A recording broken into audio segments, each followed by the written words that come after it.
You're listening to the HSBC Global Research Macro Viewpoint, our weekly review of the key reports from our economists and strategists across the globe. Hello and welcome to a special edition of the podcast. It's been another eventful week here in the UK. As we record, Liz Truss has just announced her resignation as Prime Minister against a backdrop of significant challenges for the UK economy, all of which leaves a lot to be discussed ahead of the budget scheduled for the 31st of October. To do this, I'm joined by Liz Martins, Senior UK Economist, Dominic Bunning, Head of European FX Research, and Danny Russell, Head of UK Rates Strategy. Before we begin the discussion, just a reminder that this podcast was recorded on Thursday, the 20th of October, 2022. Our full disclosures and disclaimers can be found in the link attached to this podcast. So Liz, turning to you first, we know now that Liz Truss has gone. We know there's going to be a leadership contest next week. Do we know that there's going to be a budget on the 31st of October? Well, it looks like we are going to still have the budget on the 31st of October. And I think it'll be a priority for the government, given how much of an impact fiscal uncertainty has had in recent weeks. But it does create the unusual situation of a new leader, a new PM coming in and having very little choice in the policies that will be in the budget that follows 3 days later. One of the perceptions would be that a lot of the tax cuts, which resulted in all this concern about funding, have been reversed. But in your report, you highlighted, in fact, the shortfall in terms of funding for the government is much worse than that. Yeah, that's exactly right. So the Office for Budget Responsibility estimates a shortfall, if you want to stabilise the debt to GDP ratio, of £72 billion. Now, the reversal of policies would plug 32 billion of that gap. But that, of course, still leaves 40 billion pounds in savings that perhaps need to be found. So this is why the new Chancellor, Jeremy Hunt, said there are still some eye-wateringly difficult decisions that need to be taken. So we know what's not going to be in the budget, all those policies that have now been cancelled, but we don't yet know what is going to be in the budget in the form of additional tightening measures. Do you have a sense of what sort of measures could be announced? Well, I mean, obviously, tax rises and spending cuts are the way that you close these kind of gaps. On the tax rises side, we've been hearing about possibly a tax on the banks. And on the spending side, you know, it could be anything. It could be welfare spending. There's been a lot of talk about potentially uprating pensions by earnings instead of inflation. That effectively goes against the triple lock and would be very controversial. And by that, I mean the commitment by the government to raise pensions by whichever is higher out of earnings, inflation, or 2.5%. Then you've got departmental spending cuts, but that's difficult with public services already under strain. And then you've got investment spending cuts, which of course might be less noticeable in the near term, but weighs down on the very growth that the government is trying to generate. So there's no palatable options here, really. And there is also this wild card you mentioned, a bit of a technical point regarding reserves that banks have with the Bank of England. Can you explain what that is and why you think it might be misguided? Yeah, so one of the reasons we've got this black hole in the public finances is because spending on servicing UK national debt is going to rise quite sharply because interest rates have gone up. And one of the drivers of that is the Bank of England paying interest on the reserves that banks hold with it as part of the QE programme. Now, if it were to pay interest only on a portion of those reserves, it would save a lot of money, and that would help the UK public finances more broadly. Now, as we say in our preview, we think that is misguided. It might not work. We lay out all of the reasons in the note. But if you're Jeremy Hunt and you read the report by the Institute for Fiscal Studies, which says this could save us £30 billion next year alone, I think it's got to be somewhat tempting. So, Danny, turning to you and with respect to the Bank of England, I guess a lot of people have this question of why did the Bank of England finish emergency bond buying on the 14th? So essentially what the Bank of England was trying to do was to try and shore up markets and provide some stability to essentially buy time for pension funds to get their liquidity challenges addressed.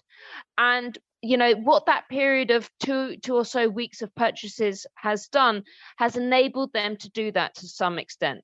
That's not to say that we're now definitively out of the woods. And certainly if we were to see a further sharp rise in interest rates again in the next few weeks, it would certainly put them to the test again. But certainly early signs are encouraging, and market conditions have been a lot more stable since the end of last week. But perhaps even more surprising is not only have they stopped the bond buying, but they're going ahead with QT, or quantitative tightening. Were you surprised by that? That certainly took some people by surprise, but actually almost in contrast to what most others were saying, we were actually very encouraged by this. We think it was neither desirable or necessary for them to delay again. And actually, very much in line with our view, they have announced just a very short delay. So obviously they were supposed to be starting on the 31st of October, the day of the budget. So obviously not a good idea. They pushed that back one day to the 1st of November. But where they have made another very sensible change is to skew the sales. So previously they were going to be selling gilts in the short maturities, the mediums, and at the long end as well, which is of course where they have just been buying. But now they have decided to just be selling gilts towards the shorter end of the curve. Let's turn to the currency side of things. Dom, the currency tends to be the great shock absorber. And whilst I was watching Liz Truss with her resignation statement, that sterling appeared to strengthen. Is that going to last? So look, we think sterling's probably going to struggle to find meaningful support from this announcement. Really what we've been thinking about is how you characterize the currency in terms of a structurally driven currency or a cyclically driven currency. And one of the challenges, or the big challenge sterling faces, is that it still faces downward pressure on both of those fronts. So from a structural perspective, the budget, the mini budget, I should say, raised all these concerns about imbalances, both domestic and external imbalances, and that effectively has required moves in the currency as well as higher rates to kind of help stabilize some of those imbalances. So even if we go to a world with more fiscal restraint under whoever the new prime minister may be, and with the budget on the 31st of October, that structural story that may improve a little bit, but actually you end up worrying about the cyclical story after that. And the cyclical story in the UK is still very, very challenging in terms of very weak growth and high inflation. So it's very difficult at the moment to really see why sterling should sustainably rally, because structurally there's still these big challenges to overcome, and cyclically the picture isn't really improving. And of course, we're kind of looking at the domestic situation, but in terms of currencies, it's also what's happening with other currencies. And in this situation, the dollar remains continually strong. Is that likely to make the situation more difficult for sterling? Yeah, absolutely. From the other side of the equation, the dollar story remains very firmly intact. You've got a situation where the Federal Reserve in the US is able to keep hiking rates more aggressively than most of its peers because of the nature of inflation, which is much more domestically driven in the US. That's pushing, generally US rates higher. That's dragging the dollar up. And until those conditions change more meaningfully, it's hard to see the end of the dollar rally. I mean, we did write in our recent currency outlook that we could be getting towards that peak. We need to be thinking about the catalysts which could start to see the dollar roll over. So once we get to that Fed pivot point, yes, we might start to see signs of dollar weakness emerge, but we're not there yet. It's still too early to call that peak in the dollar. And as long as the dollar remains strong, then it's going to be very hard for sterling to perform well on the other side of that. Thanks, Dom. So you mentioned the sort of structural issues associated with the weakness in sterling. So Liz, I just wanted to recap on this funding gap that we're looking at. Just remind us the sheer extent of it. So lots of moving parts here. We don't know what the tightening policies the Chancellor might bring, but our central case, as we lay out in the preview, we expect the Office for Budget Responsibility to forecast an extra £100 billion, both this year and next, and total borrowing next year of £155 billion. And Danny, can the government raise those funds? Quite frankly, the outlook for the supply of gilt is daunting. And we're expecting a new record high of gilt supply for next year. And that really comes at a time when the appetite for gilt has been very weak and the political backdrop is still very uncertain.